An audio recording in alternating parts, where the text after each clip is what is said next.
Hello প্রিয় শ্রোতা বন্ধুরা, আসসালামু আলাইকুম। ঈদ মোবারক সকলকে নিয়ে চলে এলাম ঈদগাহ মাঠে। কে বলতে বলুন আমি কোন মাঠে আছি, যে জানবেন এবং কমেন্টস করে জানাবেন।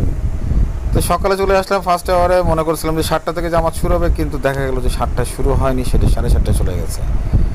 তো অনেকক্ষণ সবার প্রথম আসছে, বসে আছে, ধীরে ধীরে ধীরে ধীরে দেখতে পাচ্ছি, এদিক সেদিক দেখছি কে আসছে না আসছে। একা বসে বসে কি করব, আল্লাহ আল্লাহ করছি। আর এই পাশে থেকে ঝর্ণা ঝর্ণা ছাড়া হয়েছে মাঝখানে, কিন্তু চার রাস্তার মাঝখানে ঝর্ণা, ফ্রুত ফ্রুত ফ্রুত করে পানি বাড়াচ্ছে, দেখতে পাচ্ছেন?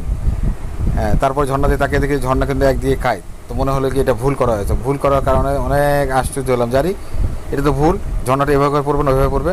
তারপরে ধীরে ধীরে লোকজন আসা শুরু করছে, এই যে দেখতে পাচ্ছেন এক এক করে কিন্তু সিরিয়াল দিয়ে। আর এখানে ঢুকলে কিন্তু আবার চেক করার পরে কিন্তু ঢুকতে হবে, চেক ছাড়া কিন্তু ঢুকতে পারবে না। আপনি পকেটে যদি মোবাইল নিয়ে যান তাও কিন্তু বের করে দেখাতে হবে। তো ধীরে গতিতে মানুষজন আসতেছে, ধীরে ধীরে ধীরে ধীরে এই ভরা শুরু করলো ঈদগাহ মাঠ। আস্তে আস্তে আস্তে দেখেন লোকজন সমাগম কী ধরনের। আর কি করব, বসে আছি।